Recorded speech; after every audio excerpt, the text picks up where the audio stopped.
Assalamualaikum warahmatullahi wabarakatuh. A'udzubillahi minasyaitonirrajim. Bismillahirrahmanirrahim. Alhamdulillahilladzi faddalal Islam bidukhulil jannah liman ittaba'a sabilah. Wassalatu wassalamu ala Rasulillah Muhammad ibn Abdillah wa ala alihi wa ashabihi wa man tabi'ahu wa walah. La haula wa la quwata illa billah. Amma ba'd. Saudara-saudara kaum muslimin wal muslimat rahimakumullah. Pagi hari ini saya akan membacakan hadis yang singkat tapi pengertiannya sangat luas. An Abi Hurairah radhiyallahu anhu qala qala Rasulullah sallallahu alaihi wasallam, ad-dunya sijnul mu'min wa jannatul kafir. Rawahu Muslim. Yang artinya bahwa dunia adalah penjaranya orang mukmin dan surganya orang-orang kafir. Artinya bahwa umat Islam, orang-orang yang beriman, memahami dalam usia dan mengarungi dunia ini hanya sekedar secukupnya saja. Dalam riwayat yang lain bahwa yang dimaksud memahami atau mengambil secukupnya itu adalah supaya ada yang namanya mujahadah, ada yang namanya menahan diri. Menahan diri yaitu dengan cara tidak terlalu ngoyo dalam urusan duniawi. Karena apa? Ketika kita bisa menahan diri dalam urusan duniawi, maka hal itulah yang akan menjadikan kenikmatan dalam hidup kita. Orang yang selalu sumpek, kesulitan, merasa sempit itu karena memandang bahwa seakan-akan tidak bisa meraih apa yang diharapkan di dunia ini. Padahal kalau umpama kita kembali bahwa Rasulullah mengatakan, gambarkanlah bahwa di dunia ini bagaikan hidup di penjara. Yang namanya hidup di penjara itu ya sudah barang tentu tidak sebebas dengan hidup di luar penjara. Artinya bahwa umat Islam harus mampu ada aturan-aturan yang memang mengikat kepada diri kita semuanya. Jadi kebahagiaan seseorang itu ketika kita mempunyai konsep terpenuhinya apa yang diharapkan.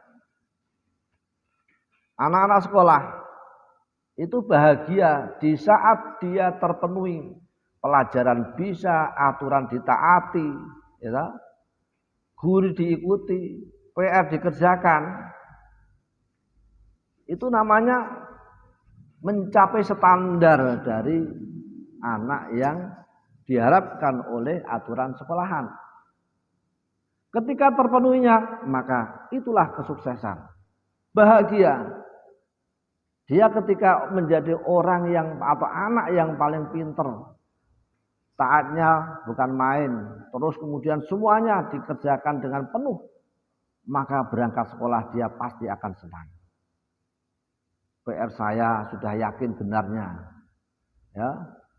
Terus aturan, mulai pakaian dan seterusnya sudah terpenuhinya, bayar juga sudah terpenuhinya, maka itulah mencapai kebahagiaan. Dia berangkat sekolah dengan bangga, dengan bahagia.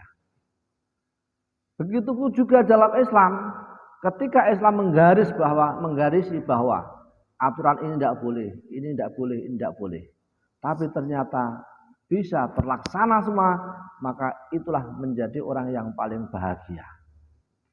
Jadi bahagia bukan di mana-mana. Kebahagiaan adalah ketika kita bisa mencapai kesuksesan terhadap batasan-batasan yang telah kita laksanakan bersama. Jadi kebahagiaan itu adalah ketika orang bisa mencapai dan memenuhi batasan-batasan yang telah ditargetkan. Itu namanya kebahagiaan.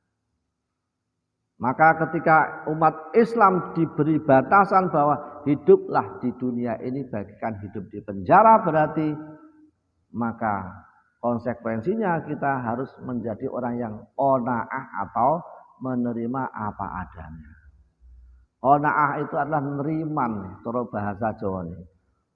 Maka banyak dulu orang-orang tua itu jadilah atau dadiya sira wong sing neriman. Nek kapan menjadi orang yang neriman, maka hidupnya selalu senang. Hidupnya tidak terlalu banyak memikirkan keinginan-keinginan karena neriman. Jadi neriman itu adalah merupakan konsep orang Jawa yang menanamkan pada anaknya supaya menjadi anak yang sukses. Itu dasarnya adalah neriman. Kalau dalam istilah fikih atau istilah akhlak kita adalah qanaah. Jadi tidak ora gampang kepenginan. Itulah konsep kebahagiaan kalau kita kaitkan dengan ad-dunya sijnul mukmin wa jannatul kafir. Dunia adalah penjara orang mukmin dan surganya orang kafir. Artinya bahwa kalau orang mukmin saja hidup di dunia sudah nikmat seperti itu, banyaklah bersyukur. Tapi ketika orang kafir hidup di dunia atau bagaikan di surga, tapi kok masih melarat, masih sengsara, itu rugi 2 kali. Di akhirat rugi, di dunia juga sengsara. Oleh sebab itu bersyukurlah menjadi orang mukmin semuanya, karena kita sudah diberi kenikmatan oleh Allah Subhanahu wa taala dengan berbagai kecukupan. Hanya saja mungkin ada yang merasa kurang. Tapi justru kekurangan itu kamu rasakan bahwa karena memang bayangan itu adalah hidup di penjara. Itulah yang menjadi ingatan kita agar kita tidak mudah ngoyo dalam membayangkan dunia ini.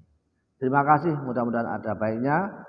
Dan saya akhiri wa'alaikum. Wassalamualaikum warahmatullahi wabarakatuh.